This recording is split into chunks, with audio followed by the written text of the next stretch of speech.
दोस्तों मैं जितना आप लोगों को लॉन्ग क्वेश्चन बताया हूँ सारे लॉन्ग क्वेश्चन को कंप्लीटली कर लेना है। और आज इस वीडियो के माध्यम से मैं आप लोगों को 5 मार्क्स छोड़कर जा रहा हूँ और आपके पेपर में जैसे क्वेश्चन मैं बता रहा हूँ डिटो आपके पेपर में वैसे ही छपेगी। तो मेरे दोस्तों आप लोगों से रिक्वेस्ट है कि आप लोग अपने दोस्तों तक शेयर कर दे ताकि उन लोगों को भी पता चल सके कि आखिर किस प्रकार से हमारे एग्जाम में ऑब्जेक्टिव में क्वेश्चन पूछे जाने वाले हैं। तो आइए सर बिना देर के क्वेश्चन को शुरू करते हैं। और हाँ, उससे पहले जो भी स्टूडेंट चाहते हैं कि सर मुझे बीएससी पेपर हमारा है और हमारा एसईसी पेपर की मुझे अच्छी तरह से तैयारी करना है, एसईसी। तो अगर आप लोग चाहते हैं sir BSc paper understanding India और डिजिटल एजुकेशन की अच्छी तरह से तैयारी करना है तो मेरे दोस्तों आप लोगों के लिए सबसे पहले डिस्क्रिप्शन बॉक्स में एक हमारा व्हाट्सएप ग्रुप का लिंक पड़ा हुआ है। उस व्हाट्सएप ग्रुप को आप लोगों को ज्वाइन कर लेना है। साथ ही साथ आप लोग कॉमेंट सेक्शन में जरूर बताएं कि मेरे दोस्तों किस प्रकार आप लोग क्वेश्चन देखना चाहते हैं।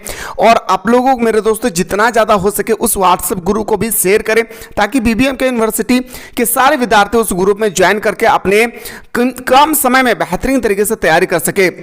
तो आइए सर बिना देर के क्वेश्चन की ओर मूव करते हैं। जैसे कि दोस्तों पहला क्वेश्चन है आपकी स्क्रीन पे, कहा गया है कि पड़ोसी कहानी के कहानीकार कौन है। और पड़ोसी जो कहानी है ना बड़ी रोमांटिक कहानी है, बड़ी रोमांटिक स्टोरी भी है और मैंने बहुत ही सुंदर तरीके से आप लोगों को एक्सप्लेनेशन किया है जो हमारे एप्लीकेशन के माध्यम से स्टडी कर रहे हैं। तो बताएंगे सर पड़ोसी जो कहानी है इसका जो हमारा राइट आंसर होगा राधा कृष्ण। याद रखिएगा राधा कृष्ण मेरे दोस्तों। और इसमें एक लड़की के बारे में जिक्र किया जाता है, वह लड़की के बारे में आपके एग्जाम में पूछा ही जाएगा, इसलिए उस लड़की के बारे में मेरे दोस्तों आप लोगों को कम से कम पता होना चाहिए क्योंकि वो जो मधुलिका है ना मेरे दोस्तों उससे रिलेटेड क्वेश्चन आता ही आता है। याद रखिएगा जो राधा कृष्ण है पड़ोसी कहानी में राधा कृष्ण मधुलिका, इसके बारे में इसके जीवन चरित्र इसकी विशेषता हर हाल में आएगी और मैंने बहुत ही सुंदर तरीके से आप लोगों को नोट्स प्रोवाइड किया हूं। क्वेश्चन नंबर नेक्स्ट पे आते हैं सर, हिंदी साहित्य इतिहास को कितने काल खंडों में विभाजित किया गया है। आपसे पूछा जाएगा हिंदी साहित्य इतिहास को कितने काल खंडों में विभाजित किया गया है तो बताएंगे सर ये जो विभाजित किया गया है ना वो हम लोग 4 भागों में विभाजित किए हैं। कितने भागों में? 4 भागों में विभाजित किए। इस चीज को ख्याल रखिएगा। कितने भागों में मेरे दोस्तों? 4 भागों में विभाजित किया गया है। आइए सर अगला क्वेश्चन पे आता हूँ, देवताओं की लिपि किसे कहा जाता है। ठीक है, जब हम लोग क्लास 8, 9, 10 में जब हम लोग एग्जाम देते थे ना तो हम लोग को लिपि लिखना पड़ता था कि किस लिपि से आप एग्जाम दे रहे हैं। तो हम लोग लिखते थे मेरे दोस्तों देवनागरी। और इसी देवनागरी को ना हम लोग क्या कहते हैं आज के ज़माने में? देवताओं की लिपि। क्या कहते हैं मेरे दोस्तों?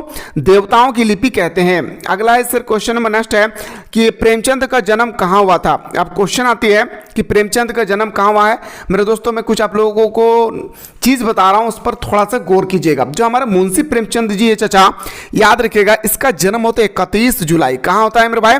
सबसे पहले आप लोग डेट याद रखिएगा 31 जुलाई 1880 को। याद रखिएगा 31 जुलाई 1880 को होती है कहाँ पे? उत्तर प्रदेश के वाराणसी में होती है। कहाँ पे मेरे भाई? उत्तर प्रदेश के वाराणसी।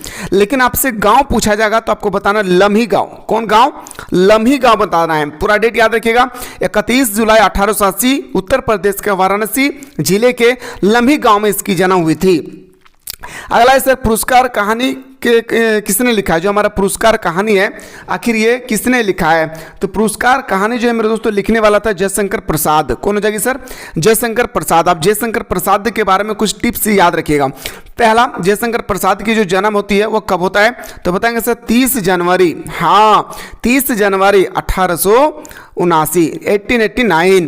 कहाँ पे होती है? उत्तर प्रदेश में। उत्तर प्रदेश के कहाँ पे? वाराणसी में। कहाँ? वाराणसी में। याद रखिएगा। ठीक है, चलिए सर अगला क्वेश्चन है संविद्या कहानी। बड़ी मजेदार स्टोरी है क्योंकि ये क्लास 12 में भी हम लोगों ने ऑलरेडी पढ़ रखा है भाई हिंदी इलेक्टिव में। संविद्या कहानी के लेखक कौन है? तो संविद्या जो कहानी है भाई इसका जो आपसे पूछा जाएगा कि लेखक कौन है तो बताएंगे सर फणीश्वर नाथ रेणु। क्या हो जाएगा सर? फणीश्वर नाथ रेणु। ओके, चलिए अगला क्वेश्चन पे आता हूँ। पूस की रात। ओ माय गॉड, इतना मस्त स्टोरी है भाई, क्या बताऊं, है ना भाई। बूढ़ा, होलकू, जबरा, मुन्नी। नाम याद रखिएगा। मुन्नी कौन था बताया ना सर? होलको का वाइफ थे। जबरा कौन था? कुत्ता का नाम था। पूस की रात किसकी कहानी है?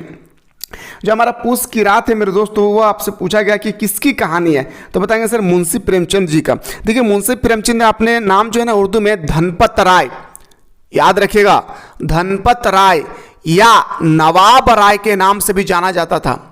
इस चीज को ख्याल रखिएगा। ठीक है, आइए सर अगला क्वेश्चन पे आता हूं। वीरगाथा काल, ये पिछले साल का पूछा हुआ क्वेश्चन है। वीरगाथा काल नाम किसने दिया? तो बताएंगे सर ये नाम जो देने वाला था ना मेरे दोस्तों, ये नाम देने वाला था हमारा रामचंद्र शुक्ल। वीरगाथा काल आचार्य रामचंद्र शुक्ल। अगला क्वेश्चन पे आता हूँ सर, हिंदी साहित्य के प्रथम इतिहास लेखन कौन है? हिंदी साहित्य के जो हमारा प्रथम इतिहास लेखन है वो कौन है? तो बताएंगे सर आचार्य रामचंद्र शुक्ल। कौन हो जाएगी सर? आचार्य रामचंद्र शुक्ल। ठीक है, आइए सर अगला क्वेश्चन है, पूर्वी हिंदी बोली है भाई, आपसे पूछा गया पूर्वी हिंदी बोली। देखिए मेरे दोस्तों, मैं इसमें दो ऑप्शन इसलिए लेकर आया हूँ क्योंकि पिछले साल भी ना यहाँ पे दो ही ऑप्शन दिया था। तो पूर्वी हिंदी में हम लोग ब्रज भाषा बोलते हैं। कौन सी भाषा? ब्रज भाषा बोलते हैं। इस चीज़ को क्या रखिएगा। अगला है सर पश्चिमी बोली। पश्चिमी हिंदी बोली में कौन सा होता है? अवधी भाषा। क्या होती है सर पश्चिमी हिंदी भाषा में? तो बताएंगे सर हमारा ब्रज भाषा। आई एम रियली सॉरी भाई, यहाँ पे होगा आपका अवधी भाषा। ठीक है, यहाँ पे क्या होगा सर? अवधी भाषा, याद रखिएगा। पूर्वी में और पश्चिमी में होगा आपका ब्रज भाषा। इस चीज़ को क्या रखिएगा, क्या हो जाएगी सर? ब्रज भाषा। तो मेरे दोस्तों ये था आप लोगों का क्वेश्चन आंसर जो ऑब्जेक्टिव थे। 5 क्वेश्चन में से यहीं से आप लोगों को 5 क्वेश्चन देखने को मिलेंगे। एक बार आप लोग शेयर कर देना ना भूले। और आप लोगों को जल्दी से अगर चाहते हैं सर अंडरस्टैंडिंग इंडिया की क्लास होनी चाहिए, डिजिटल एजुकेशन होनी चाहिए, तो एक बार कॉमेंट सेक्शन में कॉमेंट करना ना भूले। फिलहाल बात करता हूँ नेक्स्ट वीडियो में।